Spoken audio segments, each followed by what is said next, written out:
अगर आप चक्कर आने को नजरअंदाज करके मेहनत करते रहेंगे तो आपको ब्रेन स्ट्रोक हो सकता है। खाना खाने के तुरंत बाद लेटना ही सबसे अच्छी दवा है। अगर आपकी उम्र 70 साल से ज्यादा है तो आज से बस 3 दिनों के लिए ऐसा करें। आज मैं डॉ विक्रम सिंह आपको 71 वर्षीय श्रीमती ललिता देवी जी से मिलवाना चाहता हूं। ललिता जी ने अपनी पूरी जिंदगी सुबह के बानार में दुकान चलाकर अपने बच्चों को पाला पोसा है।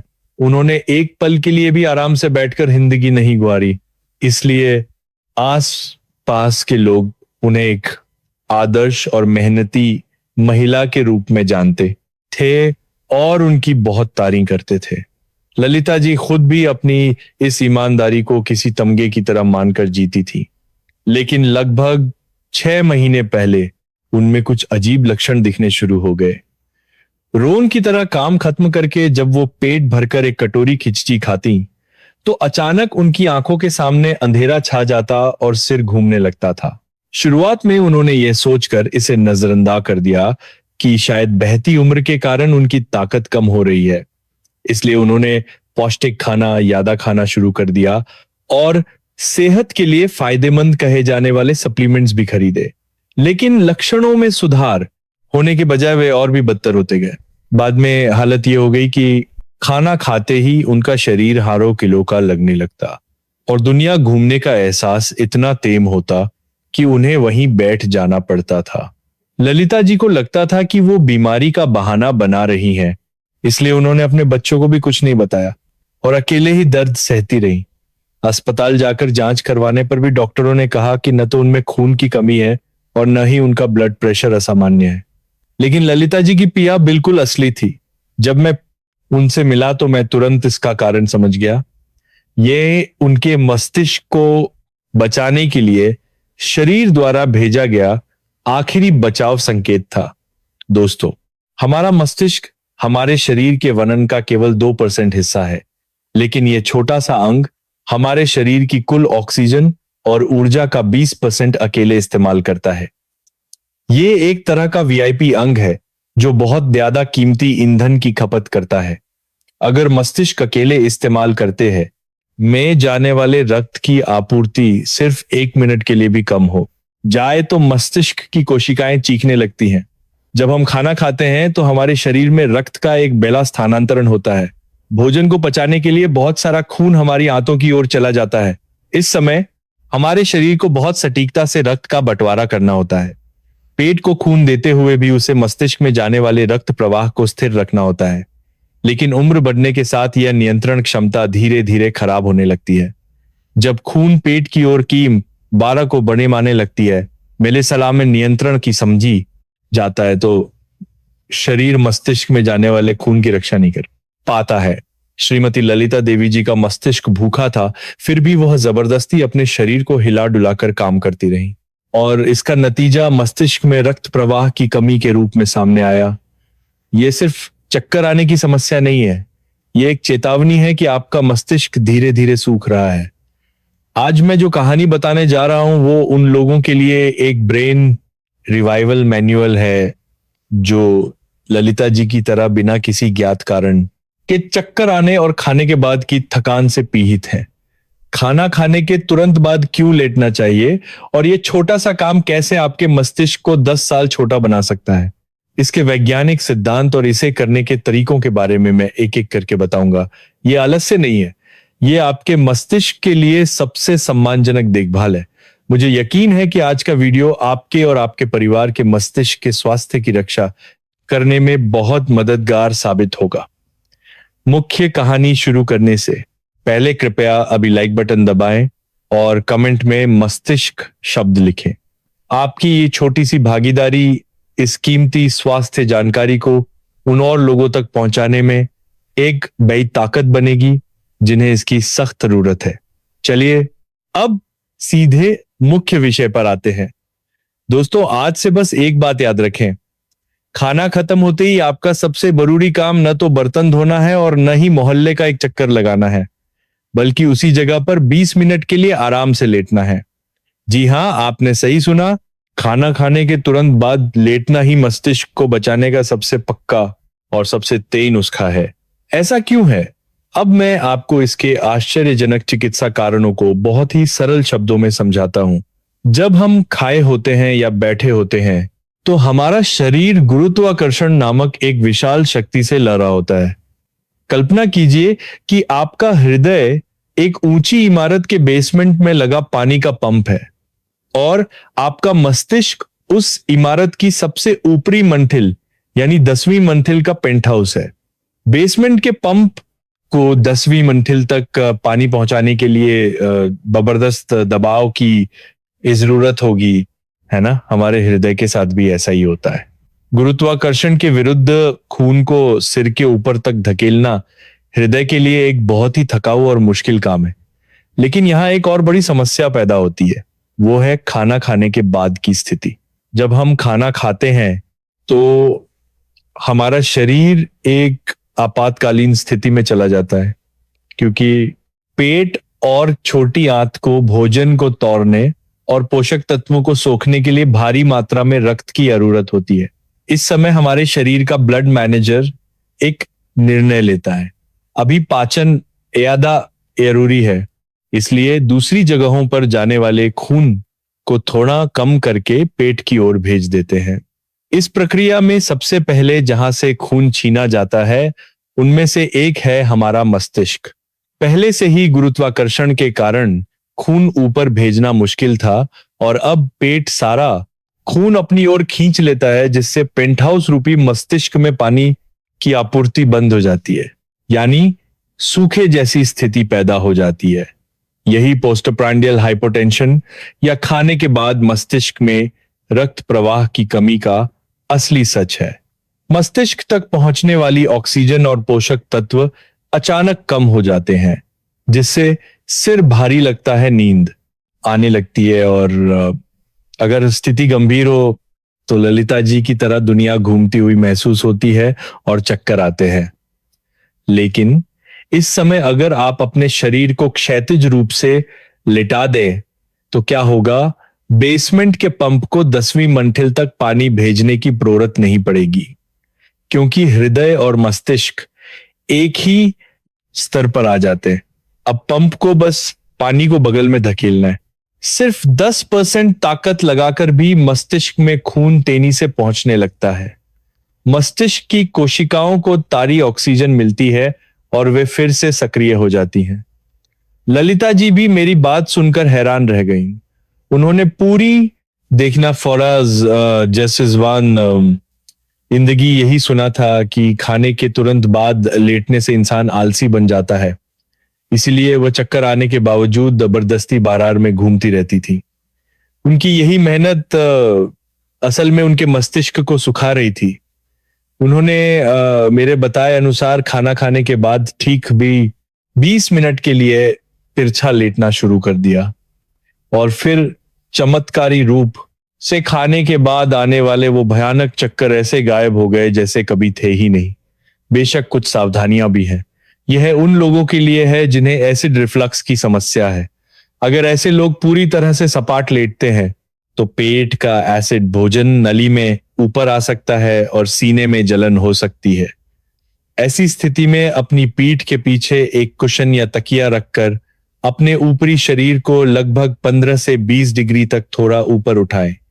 बस इतना कोण बनाए रखने से एसिड रिफ्लक्स को रोका जा सकता है और मस्तिष्क तक जाने वाले रक्त प्रवाह को भी पर्याप्त रूप से सुनिश्चित किया जा सकता है। दोस्तों याद रखें, खाने के बाद 20 मिनट लेटना आलस्य का प्रतीक नहीं, बल्कि आपके मस्तिष्क की रक्षा करने वाला सबसे अनमोल आराम है। जब मस्तिष्क को पर्याप्त पोषण मिलेगा तभी आप डिमेंशिया से बच सकते हैं और अपनी संज्ञानात्मक क्षमता को बनाए रख सकते हैं। आज से चाहे परिवार वाले कुछ भी कहें, गर्व से लेटें और ये वीडियो अपने परिवार वालों को भी दिखाकर समझाएं। अगर आज की कहानी मददगार लगी हो तो इस वीडियो को अपने आसपास के कीमती दोस्तों और माता पिता के साथ जरूर साझा, खासकर उन लोगों के लिए जिन्हें खाना खाते ही कमजोरी महसूस होती है। ये वीडियोस जीवन रक्षक साबित हो सकता है। आपका एक शेयर किसी के मस्तिष्क के स्वास्थ्य को बचाने का चमत्कार कर सकता है। अगर पहला रहस्य यानी खाने के बाद लेटना एक आपातकालीन उपाय था जो तुरंत आग बुझाता है। तो अब जो दो बातें मैं बताने जा रहा हूं वे आपके बिगड़े हुए शरीर को ठीक करने और मस्तिष्क तक जाने वाले रक्त के हाईवे को खोलने के लिए मूलभूत उपचार हैं। अब मैं जो कहने जा रहा हूं वो आपके सोने और बैठने की आदतों को पूरी तरह से बदल देगा। क्या आप तैयार हैं? दूसरा समाधान है हाथ ऊपर उठाकर सोने की विधि। आज रात से ही इसे अपनाना शुरू कर दें। सोते समय अपनी दोनों भुजाओं को अपनी छाती से थोड़ा ऊपर उठाकर सोएं। कुछ लोग कह सकते हैं कि ये कैसी अजीब बात है, लेकिन इसके पीछे एक अद्भुत शारीरिक विज्ञान छिपा है। हमारे शरीर में खून का हृदय से बाहर जाना जितना जरूरी है उतना ही जरूरी उसका वापस हृदय में आना भी है। तभी हृदय तारे खून को फिर से सिर तक पंप कर पाएगा। लेकिन उम्र बढ़ने के साथ छाती के आसपास की मांसपेशियां अकाज जाती हैं और छाती सिकुड़ जाती है। अगर आप हाथ नीचे करके सोते हैं तो छाती और भी ज्यादा सिकुड़ जाती है और उसके अंदर से गुजरने वाली बड़ी नसें दब जाती हैं। इससे हृदय में खून वापस जाने का रास्ता संकरा हो जाता है। इस समय अगर आप अपनी भुजाओं को छाती से थोड़ा ऊपर उठाते हैं तो क्या होगा? सिकुंजी हुई छाती खुल जाएगी, पसलियों के बीच की जगह बच जाएगी, जिससे फेफड़े गहरी सांस ले पाएंगे और हृदय में आने वाली मुख्य नस का रास्ता खुल जाएगा। जब नसों का खून तेजी से हृदय में पहुंचेगा तो हृदय मस्तिष्क तक पर्याप्त खून भेजने के लिए पूरी तरह से तैयार हो जाएगा। लेकिन एक बात का ध्यान रखें, अपनी भुजाओं को सिर के ऊपर बहुत ज्यादा सीधा न फैलाएं। ऐसा करने से कंधे के जोड़ में दर्द हो सकता है और हाथ सुन्न हो सकते हैं। कोहनियों को आराम से मोकर रखें ताकि आपके हाथ कंधे या छाती के पास हल्के से टिके रहें, बस इतना ही काफी है। ललिता जी ने भी बताया कि शुरू में उन्हें ये अजीब लगा और उनके हाथ बार बार नीचे आ जाते थे, लेकिन ठीक तीसरे दिन की सुबह उन्होंने कहा, डॉक्टर साहब ये सच में चमत्कार है। सोकर उठने के बाद मेरा सिर इतना साफ और हल्का महसूस हो रहा है जैसे सारा कोहरा छंट गया हो। आप भी बस 3 दिन इसे आयमा कर देखें, आपको इसका रड़क पूरे शरीर में महसूस होगा। तीसरा समाधान है कुर्सी पर बैठते समय अपने कूल्हों को कुर्सी के बिल्कुल पीछे तक सटाकर बैठना। दोस्तों, आप आमतौर पर कैसे बैठते हैं? क्या आप सोफे के किनारे पर टिककर बैठते हैं या अपनी कमर को झुकाकर बैठते हैं? यही मुद्रा आपके स्वायत्त तंत्रिका तंत्र को कुचल रही है और आपके मस्तिष्क को भूखा रख रही है। जब आप अपने कूल्हों को पूरी तरह से पीछे नहीं ले जाते तो आपकी श्रोणे पेल्विस पीछे की ओर झुक जाती है। जब श्रोणे झुकती है तो कमर झुक जाती है और इसकी भरपाई के लिए गर्दन आगे की ओर निकल आती है। यही टर्टल नेक है। आपकी गर्दन सिर्फ आपके सिर को सहारा देने वाला खंभा नहीं है, यह एक मुख्य हाईवे है जहां से मस्तिष्क से पूरे शरीर में जाने वाली नसें गुजरती हैं।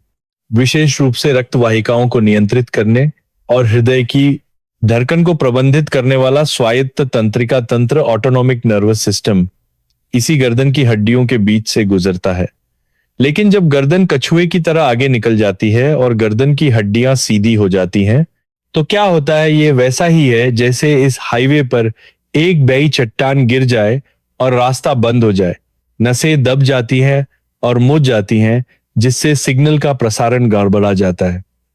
जब सहानुभूति, सिंपैथेटिक और पैरासिम्पैथेटिक तंत्रिकाओं का संतुलन बिगड़ जाता है तो हमारा शरीर स्थिति के अनुसार रक्तचाप को समायोजित नहीं कर पाता है।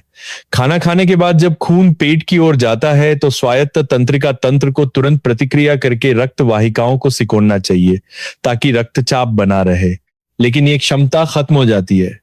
ललिता जी के खाने के बाद के चक्करों का असली अपराधी यही बिगड़ा हुआ स्वायत्त तंत्रिका तंत्र था। उन्होंने जीवन भर मछली साफ करने के लिए सिर झुकाकर काम किया और आराम करते समय भी सोफे पर तिरछी लेटकर स्मार्टफोन देखती थी। इसी आदत ने उनकी गर्दन को खराब कर दिया और उनके स्वायत्त तंत्रिका तंत्र को पंगु बना दिया था। इसीलिए मैंने ललिता जी को सख्ती से हिदायत दी। ललिता जी, अब से जब भी आप कुर्सी पर बैठे हैं तो सबसे पहले अपने कूल्हों को कुर्सी के अंदर तक गहराई से सटाएंगी। जब आप अपनी कमर को कुर्सी की पीठ से सटाएंगी तभी आपकी श्रोणी सीधी होगी, और जब श्रोणी सीधी होगी तभी आपकी गर्दन सही जगह पर आएगी।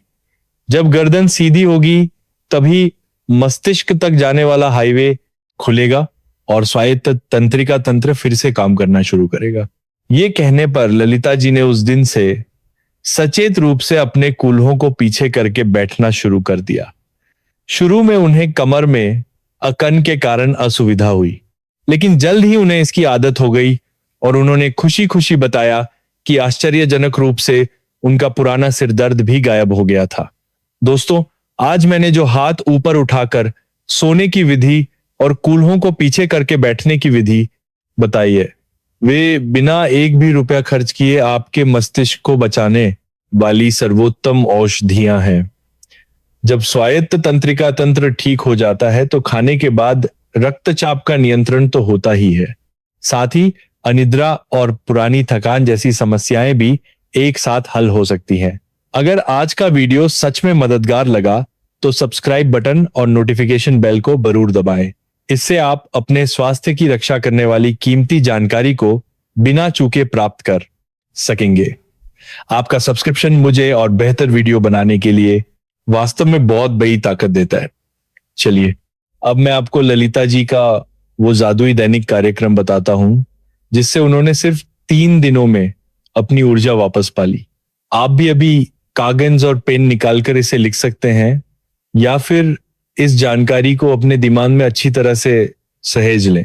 यह रूटीन सिर्फ समय बिताने के लिए नहीं है, बल्कि ये आपके बिगजे हुए स्वायत्त तंत्रिका तंत्र को ठीक करने और आपके मस्तिष्क को जीवनदायी जल प्रदान करने का एक सटीक डिजाइन है। ललिता जी की सुबह अब बिस्तर से झटके से उठने से शुरू नहीं होती। आंखें खुलते ही वो सबसे पहले लेटे लेटे अपनी दोनों भुजाओं को छाती के ऊपर उठाकर अंगाई लेने वाली हाथ ऊपर वाली मुद्रा को 5 बार दोहराती हैं। यह रात भर रखी हुई छाती की मांसपेशियों को खोलने और हृदय तक खून के प्रवाह को सुगम बनाने के लिए एक वार्म अप व्यायाम है। बस 1 मिनट का यह निवेश भी आपको सिर में हल्कापन महसूस करा सकता है। इसके बाद वो धीरे धीरे उठकर एक गिलास गुनगुना पानी पीती हैं। नाश्ते में उन्होंने चावल की मात्रा सामान्य से 1 चम्मच कम कर दी। ब्यादा खाने से बचना मस्तिष्क को बचाने का सबसे सीधा रास्ता है। खाना खत्म करने के बाद अब ललिता जी तुरंत भारी रबर के दस्ताने नहीं पहनती। इसके बजाय वह लिविंग रूम के सोफे पर जाती हैं, अपनी पीठ के पीछे 2-3 कुशन रखती हैं और अपने ऊपरी शरीर को लगभग 20 डिग्री के कोण पर तिरछा करके लेट जाती है। ललिता जी का पेट थोड़ा कमजोर था, इसलिए वो इस बात का पूरा ध्यान रखती थी कि कहीं एसिड ऊपर ना आ जाए। इस तरह 20 मिनट तक आंखें बंद करके वो आराम से अपने मस्तिष्क में खून को भरता हुआ महसूस करती थी। 20 मिनट बाद ललिता जी बिना किसी चक्कर के जो पहले आते थे, बहुत हल्केपन के साथ बर्तन धोकर बाहर के लिए निकल जाती थी। बाहर में काम करते समय भी उन्होंने 1 सेंटीमीटर के चमत्कार का अभ्यास किया। मछली साफ करते करते जब भी वो थोड़ी देर के लिए कुर्सी पर बैठती तो अपने कूल्हों को कुर्सी की पीठ के अंत तक पूरी तरह से सटा लेती थी। ऐसा करने से उनकी कमर स्वाभाविक रूप से सीधी हो गई और झुकी हुई गर्दन भी सीधी हो गई। जब गर्दन सीधी हुई तो स्वायत्त तंत्रिका तंत्र ने सांस लेना शुरू कर दिया और दोपहर होते होते आने वाली भयंकर थकान में काई कमी आ गई। रात के खाने के बाद भी उन्होंने उसी तरह 20 मिनट का क्षैतिज आराम किया और रात को बिस्तर पर जाते समय स्मार्टफोन को दूर रख दिया। उन्होंने मेरी ये बात सुनी थी कि सिर झुकाकर 1 घंटे स्मार्टफोन देखना मस्तिष्क में जाने वाले रक्त प्रवाह को 3 घंटे के लिए रोकने के बराबर है। इसके बजाय वो हाथ ऊपर उठाकर सोने की मुद्रा में अपने हाथों को छाती पर आराम से रखकर गहरी नींद में सो गईं। ठीक 3 दिन ऐसा करने के बाद जब मैं उनसे दोबारा मिला तो उनका चेहरा अपनी जवानी के दिनों की तरह खिला हुआ था। लेकिन दोस्तों, यहाँ एक और बहुत जरूरी बात है। जब मैंने खाने के बाद कहा तो इसका मतलब ये बिल्कुल नहीं है कि आप दिन भर लेटे रहे। ये वैसा ही है जैसे हम लंबी यात्रा पे जाने के लिए कार में पूरा पेट्रोल भरवाते हैं। 20 मिनट में मस्तिष्क को तारे खून और ऑक्सीजन से भरने के बाद अब आपको उस ऊर्जा को लेकर बाहर निकलना है। जब मस्तिष्क में रक्त का प्रवाह ठीक हो जाता है और सिर सान महसूस होता है, वही समय आपके मस्तिष्क के सबसे स्मार्ट तरीके से काम करने का गोल्डन टाइम होता है। इस समय चुपचाप न बैठे, बल्कि मोहल्ले का एक हल्का चक्कर लगाएं या कोई विदेशी भाषा सीखें जिसे आप हमेशा से सीखना चाहते थे, या शतरंज या पहेलियां सुलझाने जैसी दिमागी गतिविधियां शुरू करें। मस्तिष्क का जितना ज्यादा इस्तेमाल किया जाता है वो उतना ही जवान रहता है। अगर आपने 20 मिनट के आराम से मस्तिष्क को चार्ज कर लिया है तो बचे हुए समय में उस ऊर्जा का भरपूर उपयोग करें। तभी मस्तिष्क की कोशिकाओं के बीच का संबंध और भी मजबूत होगा और डिमेंशिया को पैर जमाने का मौका नहीं मिलेगा। चलिए अब मैं उन 3 सबसे आम सवालों के जवाब देता हूं जो इस विधि का पालन करते समय आपके मन में आ सकते हैं। पहला सवाल है, डॉक्टर साहब, खाना खाने के तुरंत बाद लेटने से वनन तो नहीं बमेगा या पाचन खराब तो नहीं होगा? दोस्तों, बिल्कुल नहीं, बल्कि इसका उल्टा होता है। जब हम तनाव में जबरदस्ती शरीर को हिलाते डुलाते हैं तो हमारा शरीर इसे एक आपात स्थिति मानकर ऊर्जा को वसा के रूप में संग्रहित करने लगता है। लेकिन खाने के बाद 20 मिनट तक आराम से लेटकर जब आप मस्तिष्क और पेट में खून पहुंचाते हैं तो मेटाबॉलिज्म सुचारू हो जाता है, जिससे पाचन बेहतर होता है और ऊर्जा की खपत भी कुशलता पूर्वक होती है। बस पेट भरकर न खाएं, संयम से खाना और फिर लेटना ही इसका रहस्य है। दूसरा सवाल है, मुझे एसिड रिफ्लक्स की बहुत गंभीर समस्या है, क्या मैं सच में लेट सकता हूं? जी हां, जैसा कि मैं बार बार जोर दे रहा हूं, आपको पूरी तरह से सपाट नहीं लेटना है, बल्कि अपने ऊपरी शरीर को थोड़ा ऊपर उठाना है। तिरछा कोण एसिड को भौतिक रूप से ऊपर आने से रोकता है और साथ ही हृदय और मस्तिष्क की ऊंचाई के अंतर को कम करता है। इसलिए ये मस्तिष्क में रक्त प्रवाह सुनिश्चित करने के लिए पर्याप्त मदद करता है। अगर लेटने पर सीने में भारीपन महसूस हो तो कोण को थोड़ा और बढ़ाकर अपने लिए सबसे आरामदायक स्थिति खोजें। तीसरा सवाल है, तकिया कैसा इस्तेमाल करना चाहिए? यह सवाल भी बहुत पूछा जाता है। तकिया न तो बहुत ऊंचा होना चाहिए और न ही बहुत नीचा। लेटने पर आपकी गर्दन का सी आकार का वक्र स्वाभाविक रूप से बना रहना चाहिए। बहुत ऊंचा तकिया गर्दन की हड्डियों को सीधा करके स्वायत्त तंत्रिका तंत्र पर दबाव डालता है और बहुत नीचा तकिया मस्तिष्क में दबाव बढ़ा सकता है। वह तकिया सबसे अच्छा है जो गर्दन के पीछे मजबूती से सहारा दे और सिर वाला हिस्सा थोड़ा सा अंदर की ओर हो। चौथा सवाल जो बहुत पूछा जाता है, डॉक्टर साहब मुझे इतनी कमजोरी रहती है कि दिन भर लेटे रहना डीआईजी अच्छा लगता है, क्या मैं ऐसा कर सकता हूं? मेरा जवाब है बिल्कुल नहीं।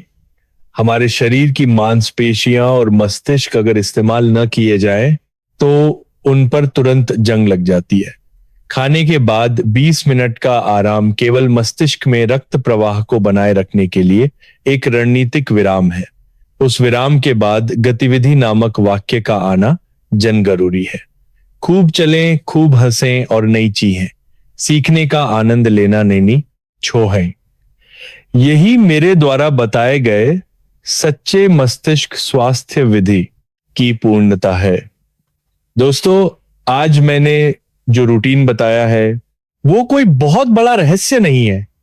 ये हमारे शरीर के सिद्धांत को समझने और उसके अनुसार जीवन जीने का एक बहुत ही सामान्य तरीका है। लेकिन इस सामान्य ज्ञान का 3 दिनों तक लगातार पालन करने वाले लोग भारत में 1% भी नहीं है। मैं चाहता हूं कि आप उस 1% के नायक बने और 60 दिमाग के साथ अपनी बाकी की जिंदगी का आनंद लें। जो लोग अभी इस रूटीन को शुरू करना चाहते हैं वे कमेंट में शुरू या 1 लिखें। आपके द्वारा लिखा गया वह एक शब्द आपकी इच्छा शक्ति को मजबूत करने का पहला कदम होगा। साथ ही कमेंट सेक्शन में एक दूसरे के अनुभवों को साझा करें और एक दूसरे को प्रोत्साहित करें। अकेले करना मुश्किल हो सकता है, लेकिन साथ मिलकर हम जरूर सफल हो सकते हैं। मैं आपके इस बदलाव में अंत तक आपका समर्थन करूंगा। दोस्तों, अब आज के इस लंबे व्याख्यान को समाप्त करने का समय आ गया है। आज मैंने आपको जो कहानी सुनाई वो सिर्फ खाना खाकर थोड़ा आराम कर लो का एक आरामदायक सुझाव नहीं था। ये हमारे समय की उन सभी ललिता देवियों को जिन्होंने अपना पूरा जीवन केवल मेहनत के बल पर जिया है, एक डॉक्टर के रूप में मेरी सबसे जरूरी अपील और स्वीकारोक्ति थी। आप सबने अब तक बहुत कष्ट सहे हैं। बच्चों को पालने और घर बसाने के लिए आपने एक पल भी आराम किए बिना दौड़ लगाई है। उस समय को मैं कैसे पूरी तरह समझ सकता हूं, लेकिन अब आपका शरीर और विशेष रूप से आपका कीमती मस्तिष्क आपसे आराम करने के अधिकार की मांग कर रहा है। आज सीखी गई बातों को एक बार फिर से दोहराते हैं। पहला, खाने के बाद 20 मिनट के रणनीतिक आराम से अपने मस्तिष्क को चार्ज करें। दूसरा, हाथ ऊपर उठाकर सोने और सही मुद्रा से मस्तिष्क के हाईवे को साड़ करें। और अंतिम तीसरा सबसे जरूरी है, चार्ज किए हुए मस्तिष्क के साथ ऊर्जावान होकर घूमें और लगातार सीखते रहें। दोस्तों, मैं आपको जिस रूप में देखने का सपना देखता हूं वो है 2 में बिस्तर पे लेटे हुए का नहीं है। खाने के बाद एक छोटे और गहरे आराम के बाद आप सबसे ज्यादा साद इमाम के साथ पार्क में टहल रहे हों, सामुदायिक केंद्र में कुछ नया सीख रहे हों और दोस्तों के साथ खुशी खुशी बातें कर रहे हों। ऐसी ऊर्जावान छवि है। 20 मिनट का आराम आपके बाकी के 23 घंटे और 40 मिनट को और भी शानदार बनाने का एक मंच मात्र है। अब और मेहनत के नाम पर अपने शरीर पर अत्याचार न करें और न ही आराम के नाम पर छिपकर अपनी ऊर्जा खोएं। अच्छी तरह आराम करना और फिर और भी अच्छी तरह से सक्रिय रहना, इन दोनों का अद्भुत संतुलन ही आपको रोग मुक्त लंबी आयु के मार्ग पर ले जाएगा। कल सुबह आंखें खुलते ही आपका दिन बदल जाएगा। बिस्तर से उठते समय की वो हल्की सी अंगड़ाई खाने के बाद सोफे पर टिककर बैठने के वे 20 मिनट आपके बाकी जीवन को पूरी तरह से बदल सकते हैं। मैं तहे दिल से कामना करता हूं कि आप साथ दिमाग के साथ अपने पोते पोतियों की शरारतें देखें, दोस्तों के साथ मजेदार बातें करें और आपका हर दिन एक उपहार जैसा हो। आज की इस लंबी कहानी को अंत तक ध्यान से सुनने के लिए आपका बहुत बहुत धन्यवाद। मुझे उम्मीद है कि मेरी सच्ची भावनाएं आपके दिलों में कर्म के बीज के रूप में बोई गई होंगी। स्वास्थ्य की रक्षा कोई और नहीं करता, बल्कि यह आपका अपना चुनाव है। आज से अपने मस्तिष्क के लिए सबसे बुद्धिमानी भरा चुनाव करें। मैं एक डॉक्टर के रूप में अंत तक आपका समर्थन करूंगा कि आप सभी बिना दर्द के साथ दिमाग के साथ एक खुशहाल 100 साल का जीवन जिए। मैं था आपका अपना हेल्थ एक्सपर्ट डॉ विक्रम सिंह। आप सभी स्वस्थ और शांतिपूर्ण रहें। धन्यवाद।